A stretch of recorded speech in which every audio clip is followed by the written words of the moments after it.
And welcome to Home Zone, Life Zone. Today we're talking about what every parent knows is coming, or maybe they are experiencing it now, the empty nest. The kids grow up, they move out, and suddenly the house is quiet. So what are parents supposed to do with all those emotions and to make it a positive? Well, I'm not a parent, but I know a bunch of parents, and I know one who knows all the answers to today's topic, and that is Amanda Hill, a licensed mental health counselor with more than 20 years of experience in relationships, grief counseling, major life transitions, et cetera, et cetera. And she joins us right now. Amanda, good morning to you. Good morning to you.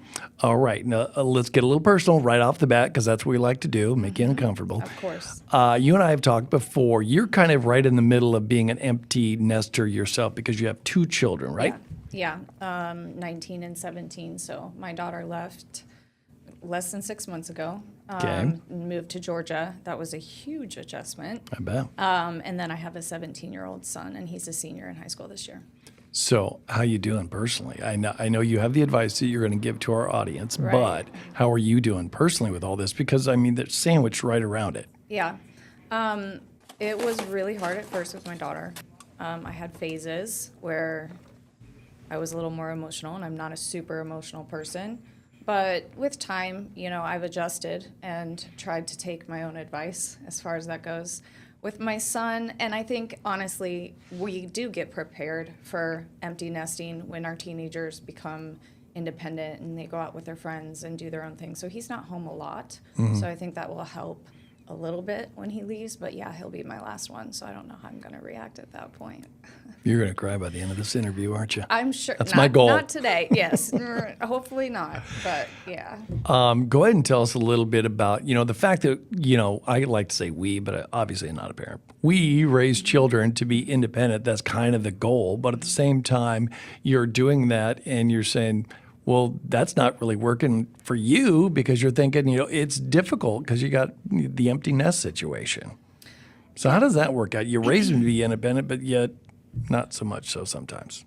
I mean, the best parents are ones that are, even when we have our baby, we know eventually they're going to become adults. You spend 18 to 20 years raising this kid, schedules and feeding them and doing things for them and helping them along the way. And then all of a sudden you turn around and they're leaving. And that can feel very abrupt and very, very sad. People go through a grieving process with it. So what is that grieving process like? Is it actual, like the feeling of loss, like having lost someone, even though they're still in your life, but obviously not to the same extent? They're not at the house when you get home. You're not taking them places, locally. Is it a traditional type of a grieving process or something a little bit different? It really is. I mean, when we look at grief, it doesn't have to be a loss of a life. It can be a loss of a stage of your life, or even a new stage that you come into. So, got you all choked up, doesn't it? right. So yes, it's typical grieving. The stages might be a little different. You might not go through an anger stage and things like that. But yeah, I mean, like you said, you're at your house, you walk past their door and they're not in their room. Or you're making food and you realize you made too much, or, just even sitting in a quiet house sometimes is hard for people. So there is a process of like sadness and trying to come to that stage of acceptance, which, for each person can take a little bit longer. I'm curious, as a parent yourself who's done this with your daughter so far, I mean, when you do, say, go by her room and see her, what do you do? Or do you reach out? Because we can do that nowadays with a simple phone call or a text. Do kids like phone calls? They don't like phone calls, do they? You know what? It's weird, at least for my daughter. They don't do phone calls as much as they do FaceTime. Yeah, it's weird, isn't it? It's like, why are you calling me? Yeah. But you can either FaceTime me or text me, nothing else. Yes. No, yeah. And So what do you do I mean, yourself? if she's on my mind, I always do reach out, just to let her know I love her or, anything, because, and I would advise parents to do that. The place where you get caught that I wouldn't advise is parents who are texting their kid and being like, I'm so miserable, I hate not having you here. Anything that would essentially make your child feel guilty for doing exactly what they're supposed to do. You want to avoid that. let them know you miss them, but you're so proud of them for what they're doing in life. And those, a lot of times, are the texts that I send. It's like, as I think through where you're at right now and, 9 hours away from me, I just want to let you know that I'm so proud of you. Like, you're doing life on your own. And I miss you. Of course, I wish you were here. Can't wait to see you or talk to you again. But never to make your child feel guilty for that stage of life that they have entered. Speaking of your child, when you do these things and you interact, what's been her reaction? Do you think she feels like, okay, maybe you should let me go, or does she like the fact that you're, still trying to stay as connected maybe as possible? I realize this is different for every parent. Sure. I really think that if you raise your child, and we always go through a stage, very normal, by the way, in their teenage years where they kind of pull away from you or they might hate you. But in my experience, what I've noticed is she actually reaches out to me more than I reach out to her. Really? And I love it. Is it for money or just for comfort or what? She will call me just to call me. And there's nothing that makes a mom's heart happier than that. She's in that generation again where they're like on their phone on FaceTime all the time. So she'll FaceTime me and I'm like, I'm kind of working or I've got stuff to do. But I never say that because I want to soak all of those opportunities in. So every kid is different, but hopefully when they leave, they have reasons to call you, not just for money, but, to ask questions, like real adulting type questions. I've had that happen a lot with my daughter. She'll get something in the mail and I'm the first person she calls. What do I do with this? What is this? And stepping her through some of those things, which is, again, moving into that next stage of life. They're not in my house. I'm not making her food or seeing her at night, but I am still keeping in touch with her and helping her figure out this next stage. Do you think, this process, she has become more independent and slowly kind of moving away, or the same, or what? And is it what you expected? It's what I expected for her. Now, my daughter is extremely independent, and she is like a carbon copy of me. So I never questioned her ability. If she puts her mind to something, she can do it. And she was so excited to move out. She was buying stuff for her apartment a year before she even left. Now, I do see a lot of kids nowadays are not as much like that and might be more along the lines where they don't want to leave their parents' house. They're not necessarily wanting to work. If my mom and dad are going to pay my bills and let me stay here, then I will. So if she was more like that, or if you have a child that's more like that, who ends up going to college or, moving out, however that might be, it might look different for them. So you spent all this time, whether you're a single parent, a dual parent, or what have you, doing all these parenting things. And then your child goes off to college or just leaves or what have you. And you spent all this time being a parent. Mm-hmm. So then what do you do in terms of yourself? Because you've always kind of seen yourself maybe through the lens of being a parent. Mm-hmm. Now you're asking yourself, well, who am I? Yeah, and this is very common. I definitely, even just still having my son at home, struggled with a little bit about that myself. It's almost like someone took a huge part of me and they got rid of it. And now I'm looking at myself and like, what's my purpose? Again, I still have my son at home, but he's very independent. So it's not like I'm, taking care of him like I would a 5-year-old. So it's important for parents to really think about, like, without being a parent, you're always a parent, but without caretaking for a child, who are you? What do you want to do? We think it's hard because it's 18 to 20 years, sometimes longer, but what did you want to do before you had kids? What are your hobbies, interests? Maybe what flexibility do you have to do the things that you couldn't do when you have kids? But it's a slow process to kind of figure that out. So do you worry that, that your child either kind of won't want to come back or your child will want to come back? One of those deals, especially if things go south. Yeah. I don't know. Each parent might be different. For my daughter, I know that she was super excited to move out, and the day I had to leave her there, like, I won't talk in depth about it because I probably would start crying, but it hit her that I was leaving, and she was like, I don't want you to leave me. And that's a horrible thing to have as a parent to have to walk away from, because if a child said, I don't want you to leave me, then I'm like, I'm not leaving, but it's like I had to. And the one thing I remember saying to her is like, listen, I know you can do this and you're going to be fine, but you're not stuck here. If something changes and you need to come back home, you can. Now, on the other side of that, I would never encourage a parent to say, life is hard, come home and I'll just take care of you for forever, because that's not healthy either. But as kids are still in that, their brain is still developing. So it's not uncommon sometimes for them to think they want something and then realize that's maybe not what they want, or that it's changing. And our jobs as parents is to support them along the way.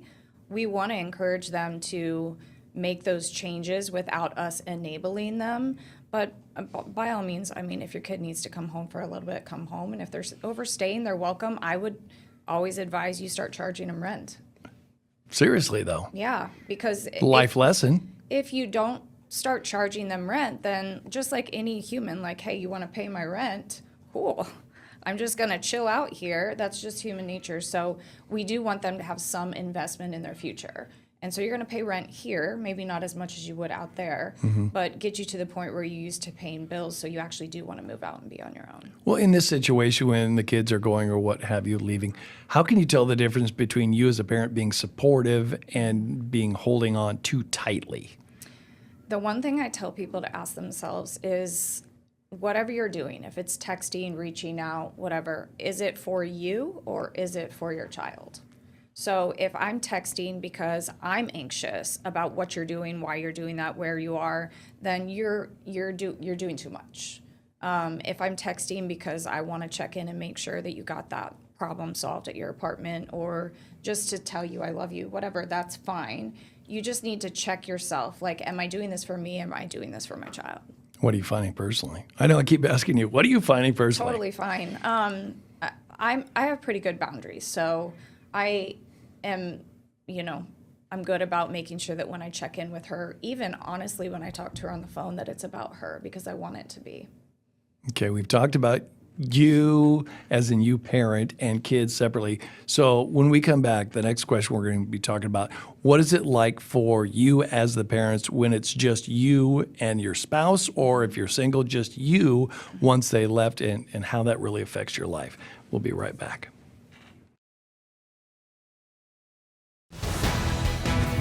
Welcome back to Home Zone Life Zone. We are talking about navigating the empty nest with Amanda Hill, a licensed mental health counselor. We talked about the grief that can come with your children leaving home and how your role as a parent changes. But there's another big change that can happen, and that is when things happen differently inside your house because the kids are gone and you and the parents that's it.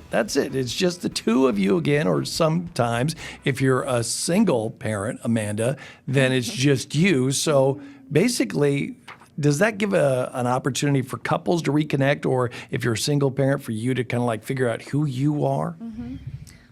With couples, which is, I don't know, most of the time the norm, I would say, or at least you're in a partnership, we see one of two things. Okay. So the kid leaves and you're like, we did it. We're here. We get to travel. We get to do all these things together. Or the kids leave and you look at each other and you're like, who are you? I mean, I really don't even know who you are. Because your attention has been focused so much on the kids, then it's like we don't have to really been talking to each other. And so that changes all of a sudden. Is that difficult for most, or do you find, it's like, a swing and a no problem? It's really difficult. We get people in counseling for that. If you've ever known anybody that seemed like their marriage was great and then their kids leave and all of a sudden you hear they're getting divorced, most of the time that's why. Because you're right, like we are busy managing our kids, running errands, who's buying the food, who's doing that, and we forget to connect to each other. So speaking to empty nesters now, but if someone else that's listening has younger kids, my advice would be to them, make sure you are putting time and effort into continuing to get to know your partner, dates and things like that, because if you don't, that's exactly what will happen. Because it's just reality. Kids are, they have crazy lives and busy schedules, and you get lost in the shuffle. And so if you really want to maintain that relationship after your kids leave, you have to do it from the very beginning and set aside time even when you're raising your kids. So do you find it's almost more like a plan that you guys almost have to develop together? Or if you're a single person, you have to have like a goal or saying, because it's like when you retire, you just don't really know what's going to happen and you just let it hit you. Yeah. And is this a situation where you kind of have to have a plan or maybe you want to have a plan? It's great to have a plan, especially if you are with a partner, to talk about like, we're going to raise kids and then we love to go to Europe or do this, whatever it is that you want to do that maybe you can't do with kids. Having that to look forward to is great. As a single person, very similar. I know it's going to happen one day. What's that going to look like for me? When you're actually in it, it feels a little heavier. But as a single parent myself, I've had to ask myself, like, what am I going to do to occupy my time when my kids are gone? And I own a business. So in my head, I'm like, it's going to be full force into this business, which is fine because I love what I do. But also working to, look at what other goals I might have for my future that I haven't been able to do with kids. So you're kind of looking at it as a positive, some of the things that you can like focus on more so, or even taking more time to do something you maybe not done enough of. Yeah, absolutely. If you can focus on any positive, because the negative is already going to be there when you feel the heaviness of that child being gone. So anything that you can focus on that would be positive is going to be helpful to get you through that grieving stage. All right, you mentioned it, your business. So before we get back to the subject at hand, Connections of Hope. Tell us a little bit about that because obviously, you have a bunch of different things that you counsel on and you have several different locations as well. Yeah, private practice based out of Noblesville, but we have offices in Indy, Fishers, Carmel, and we are actually getting ready to open a second one in Noblesville and then one in Pendleton. But we have a team of clinicians. We see people of all ages, all the way down to 2, and all sorts of issues. So we actually do work, and I have worked a lot with people in these kinds of stages. So empty nesting, obviously we do individual, family, marital, all of that. Well, I live in Lawrence, and I have a feeling you're surrounding me like I need help. It's like, that's been the goal. Wait a minute, what's happening?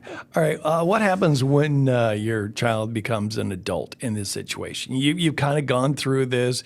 They've taken the next step. What happens?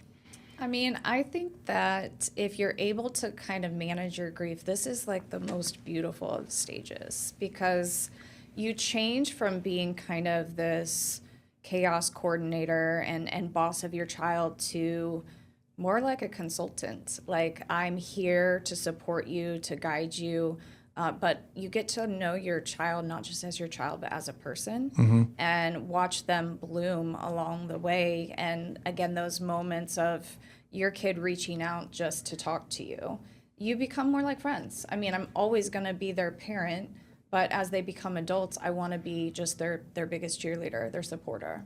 Yeah, and not one size fits all. In your situation, you have a girl that's already left the home and a son who's a senior who will leave the home. So when we're talking about this situation, we say, hey, it's going to be different for every parent, but for every parent, each child could be a different situation. Yes. Yeah. And so how do you think one handles it versus the other? Are they the same or not, or what? When you raise kids, if you have more than one, it's crazy. Could be same parents, same genetics, very different kids.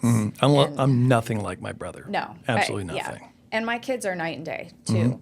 So my daughter leaving, I had an idea of what that was going to look like for her. My son leaving will be very different. It'll be different for me. It'll be different for him because my relationship with each of my kids is different. And I think that as parents, we know that. So if you're really attuned to your kids, you do parent them differently throughout their whole life. And, my daughter was the one that I definitely had to discipline her. My son, I just gave him a stern look and it was done. So very different, right? And I've parented them differently along the way. So as they move out, that will probably look different as well. You just kind of have to adjust to your child. And so what advice have you given to yourself, and maybe this will also help other parents out there because you have 2 different children. What have you been telling yourself? I've done this, maybe it did or didn't work. Now I'm going to try this because they're a different type of a person. My advice, honestly, is provided you have a good relationship with your child, and like ask them, with my son and with my daughter, like, where do you want me to help? Where do you want me to step away? There's nothing wrong with that because again, they're getting older, and even at 18, they think they're an adult. They're not, but we do want to start involving them in some of those interactions. And what do you want me to be to you now? Do you want me more involved, or do you want me to step back? And I think that's probably the best bet because you're allowing your child to have a say in it. And I assume you can't force, it sounds weird, but you can't really force your love and your helping and your being a part of their life on them at this point in their life because they're becoming an adult or a young adult. That's a difficult thing, yes. And just going off my own experience, there are times that as parents, we get frustrated too because we've been their parents for so long. So I want to guide you, and maybe sometimes you don't want that guidance. My daughter's not one to hesitate to speak up about that. So when she comes back at me and she's like, I know, or something like that, then I keep your mouth closed. And I let her do it, right? Yeah. I mean, it's frustrating because as parents, again, we have the wisdom and I'm like, I'm just trying to help you. I've been through this. But if she doesn't want it, your kid doesn't want it, then take a step back and let them figure it out. So last question. So for parents who are either approaching the situation where it's going to be an empty nest or they're in their house right now and it's an empty nest and it's new to them, what advice would you give them? And I assume that depends on how they're dealing with it currently.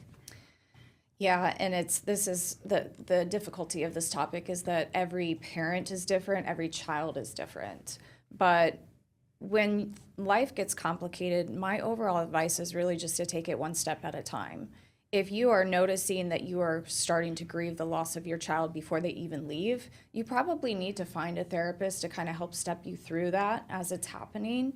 If you're someone that feels like it's all going to be great and you've got it under control, then one foot in front of the other. Definitely incorporate your kid and start to navigate yourself towards yourself, because once that child leaves, we have to look at what we want to do. So start considering what your goals are going to be once that child is gone. So if people want to get a hold of you, and you've also written a book as well, how can they do that? How they can find your book, and how can they get a hold of you?